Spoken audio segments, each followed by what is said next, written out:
कितना खूबसूरत होता है ना किसी ऐसे इंसान का होना जो तुम्हारे साथ के अलावा तुमसे और कुछ भी नहीं चाहता। हाय, मैं हूँ रंगीली रुचि और अभी तक आपने हमारी लव स्टोरिया में कहीं रेखा की दीवानगी देखी तो कहीं साहिर लुधियानवी की आवारगी, किशोर कुमार की आशिकी देखी तो कहीं अमिताभ बच्चन की सादगी। पर अब आज की स्टोरी बड़ी खास होगी क्योंकि आज आप एक ऐसी रूहानी इश्क की कहानी के बारे में जानने जा रहे हैं जो केवल किताबों में शायद हमने पढ़ी हो या शायद किसी फिल्म में दर्शाई गई हो, ख्वाबों में हो सकता है आपके आई हो या कभी दुआ में मांगी गई हो।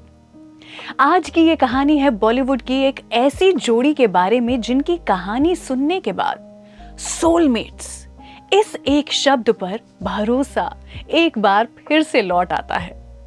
मैं बात कर रही हूं बॉलीवुड के पहले superstar, the tragedy king Dilip Kumar उर्फ यूसुफ खान के बारे में, दिलीप कुमार और सायरा बानो की फिल्मी लव स्टोरी के बारे में।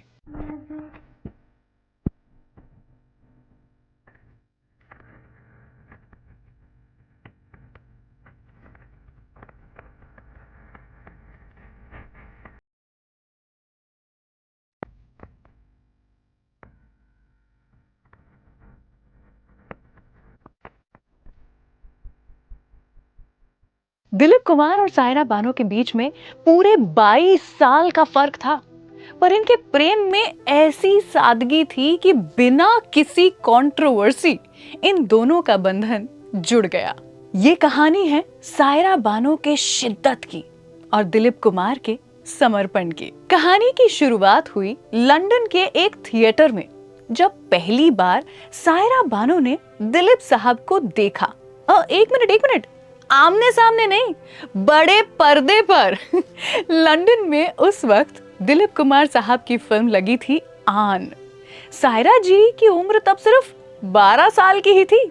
बस यही वो पल था जब सायरा बानो ने दिलीप कुमार को मन ही मन अपना सब कुछ मान लिया था। सायरा बानो एक्ट्रेस नसीम बानो जी की बेटी हैं। उन दिनों सायरा बानो के फिल्मी दुनिया में चक्कर लगते ही रहते थे।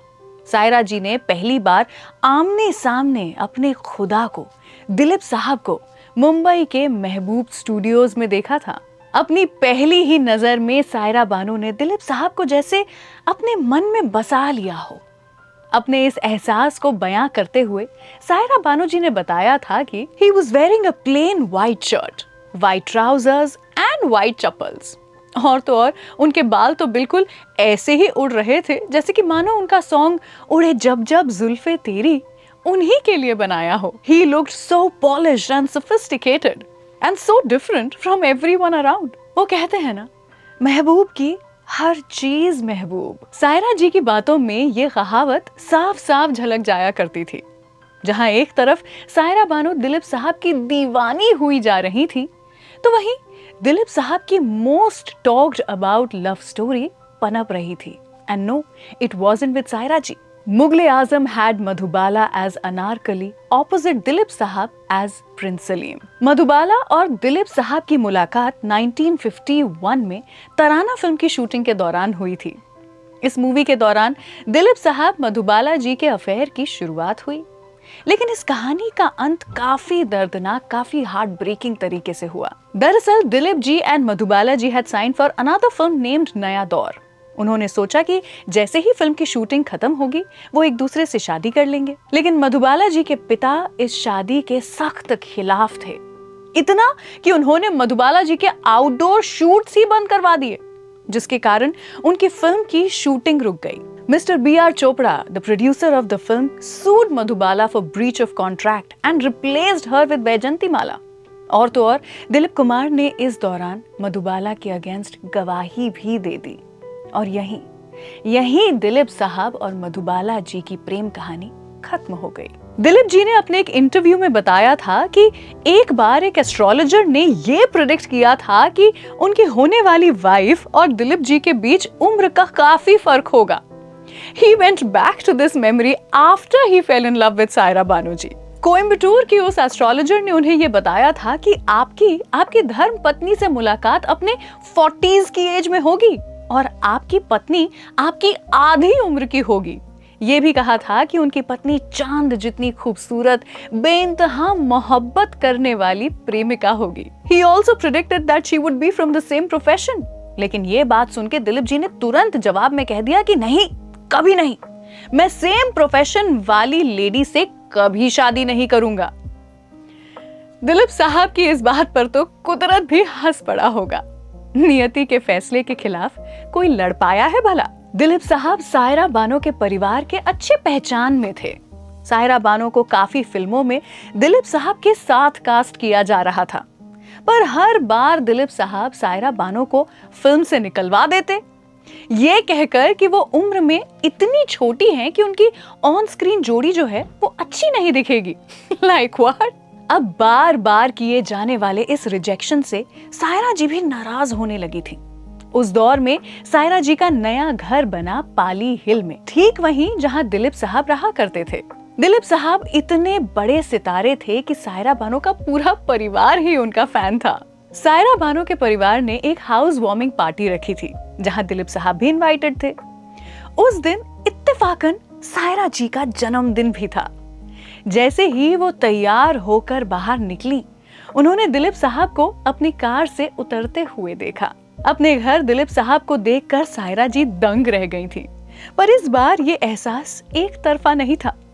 सायरा बानो इतनी खूबसूरत लग रही थी कि दिलीप साहब खुद को रोक नहीं पाए और उनसे हाथ मिलाते हुए कहा कि कौन हो तुम, जो लगता है कि बादलों से सीधा उतर कर आई हो। अगले ही दिन सायरा बानो को दिलीप साहब का कॉल आया और उनकी बातें शुरू हो गईं। सायरा जी उस वक्त प्यार मोहब्बत और झुक गया आसमां जैसी फिल्में कर रही थी, और वहीं दिलीप साहब राम और शाम और आदमी इन फिल्मों की शूटिंग में व्यस्त थे। उनकी शूटिंग उस दौरान चेन्नई में चल रही थी, पर लोग कहते हैं कि वो हर रोज ट्रैवल करके मुंबई आया करते थे बस सायरा जी के साथ डिनर करने के लिए। ये सिलसिला थोड़े दिन चलता रहा। उन्होंने सायरा बानो से कहा था कि वो ऐसे इंसान नहीं है जो डायरेक्टली ड्राइव के लिए पूछ लें, बाहर जाने का पूछ लें। तो बड़े रिस्पेक्टफुली उन्होंने सायरा जी की माँ और उनकी दादी की परमिशन ली और सायरा बानो को कफ परेड घूमने लेकर के गए। बस यही वो जगह थी जहां दिलीप साहब ने सायरा बानो को वो सवाल पूछा जिसका इंतजार उन्हें 12 साल की उम्र से ही था, और सवाल था, क्या तुम मुझसे शादी करोगी? दिलीप कुमार और सायरा बानो की शादी 11 अक्टूबर 1966 को हुई। इस वक्त सायरा 22 साल की थी और दिलीप साहब 44 साल के थे।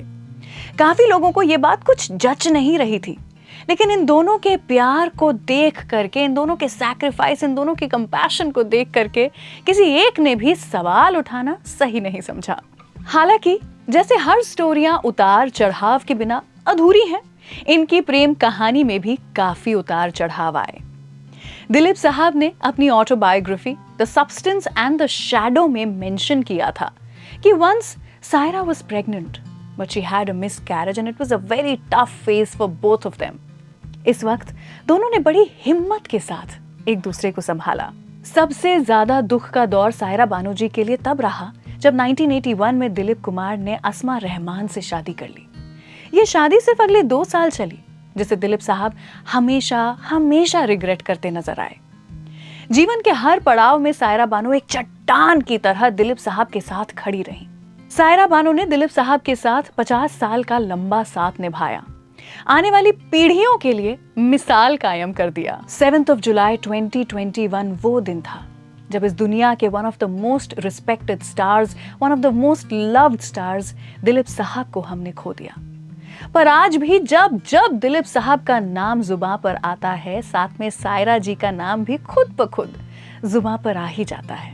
In 2014, Saira Banerjee had said about Dilip Sahab, "I'm still head over heels in love with my Kohinoor, Yusuf Sahab, the way I was when I first felt attracted to him as a 12-year-old." ऐसा कोई तो हो जो मुझे मिल जाए, रूठे जरूर पर मुझे भी मनाए, मेरे हर गम में उसके भी आंसू आ जाएं, मेरी हर खुशी में वो भी मुस्कुराए। पूरी जिंदगी का साथ चलो ना निभा पाए, पर पल दो पल के लिए ही सही हाथ तो मिलाए। ऐसा कोई तो हो जो मुझे भी मिल जाए, रूठे जरूर पर मुझे भी मनाए। Radio Nasha.